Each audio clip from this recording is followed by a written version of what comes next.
ikaze ku Nono Plus TV. Uyu munsi tugiye kurebera hamwe uburyo ki dushobora kujya noneho duteka dukoresheje mu cyimbo cyo gukoresha kwa kundi twajyaga duhita dukoresha amazi, ariko noneho tugiye kwiga uburyo ki ushobora gukoresha amazi ariko noneho arimo nabyita wenda ibisigarizwa kwa bya bindi tujya dukata bimwe duta.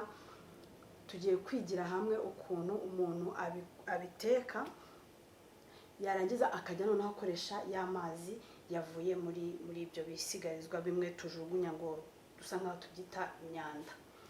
Turatangira tugiye guhata karoti.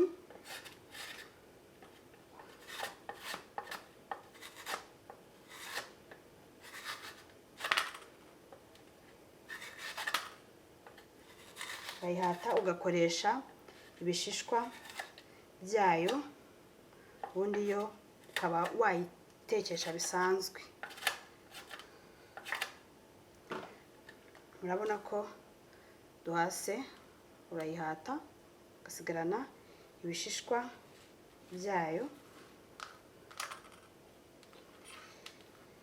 Iyo rero ushaka amenshi, kuko uba ushobora kuba wayayungurura ukaza ukaba kuba afite firigo ukayashyira muri firigo, uko ugiye guteka ukajya uyatekesha. Aha rero murabona twashyizeho amazi ari no kubira. Aha dufite ku bantu baba basanzwe barya inyama, kuko hari n'igihe wirinda gushyiramo wenda inyama kugira ngo utazakoresha ayo mazi hari umuntu wenda utarya inyama, kuko aya mazi tuba tuzayatekesha, ubundi bayita stock, ni nk'umufa akaba ariko mbyita. Impamvu rero ku bantu basanzwe barya inyama bo ukoresha amagufa. Ufata nyine igufa, twese turarizi inyama uwazikuyeho amagufa. Ku bantu barya inyama, ku muntu utarya inyama we yikoreshereza imboga nyine zisanzwe.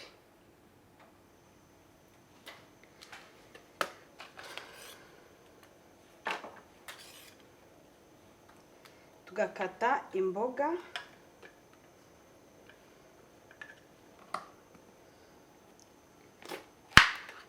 Urabona nk'uku pavuro, tukase pavuro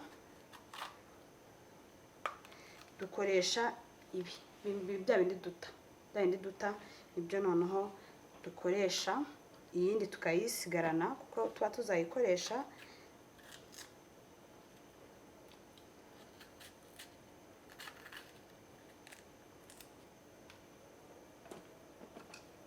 Bitewe n'isosi ushaka, cyangwa se pavuro wenda uri bukenere gukoresha, ushaka kuyikora iyi ukaza kuza kuyikoresha nyuma ukayitekesha, ariko wakuyemo bya bindi noneho twe twita ko tuba turi bubijugunye.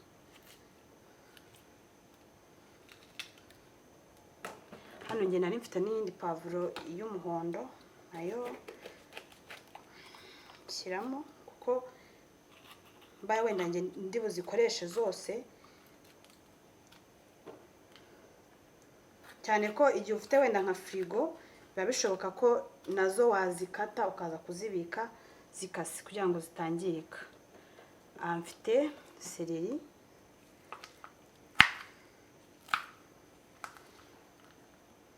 shyiramo seleri,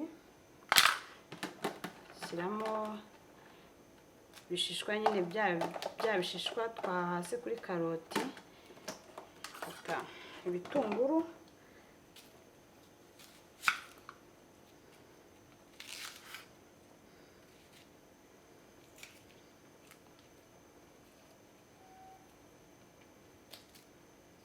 dushyiramo ibi dushishura inyuma,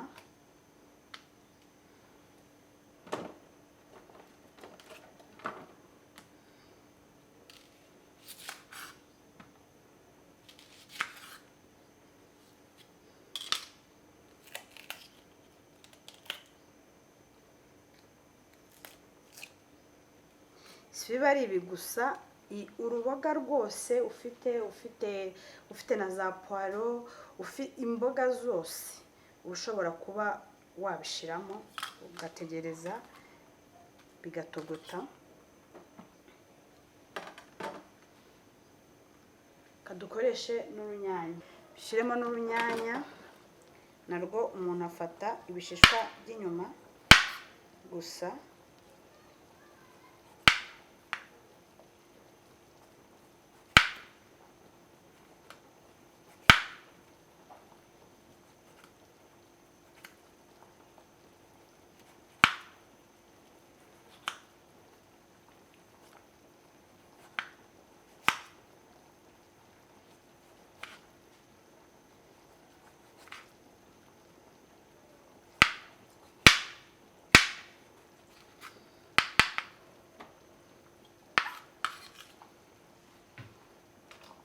Murabona ko rero ibyo twari dutetse biri gutogota. Aho bigeze ubu ahangaha umuntu aba agiye gufata agakonteyina akayungururiramo. Waba ufite wenda nka ku muntu ushaka kubibika nko muri firigo nk'akabido, ukayashiramo, ubundi waje ujya guteka niba wenda ukaranze izo mboga runaka, utetse izo mboga runaka, ugakoresha noneho iyi stock kurusha kuba wajya gukoresha y'amazi atarimo nyine imboga cyangwa se atarimo ya magufa twakoresheje. Tugiye kuyungurura stock yacu.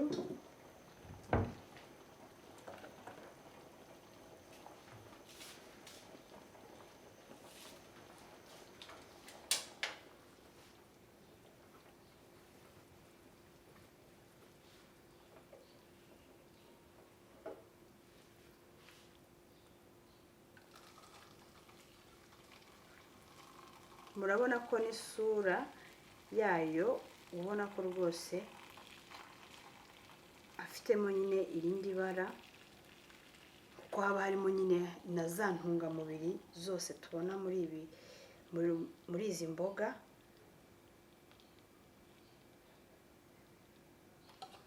Okay.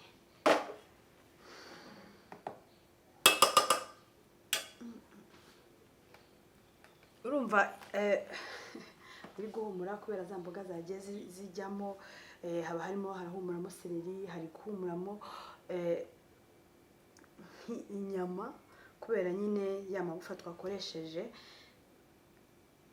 Aya mazi rero kamyita amazi, ariko noneho atandukanye kuko twayabonyemo intungamubiri zitandukanye kandi noneho ziva mu mboga ndetse no mu nyama. Nibyo dukoresha. Waba ushaka guteka umuceri, igihe waba watetse menshi ukashyira mu kabido wenda nka litiro 5, waba ushatse guteka umuceri uyatekesha umuceri, waba ushaka utetse udushyimbo ushyizemo ibiryo byose, hahandi ukenera amazi kongeramo amazi, ushobora gukoresha iyi stock. Murakoze cyane, nshimira mwese mukomeje gukurikirana Inono Plus TV, kandi nsaba nawe mutarakora subscribe kugira ngo muyikore dukomeze kujya tubana. Ni The Chief Azki nakagaruka.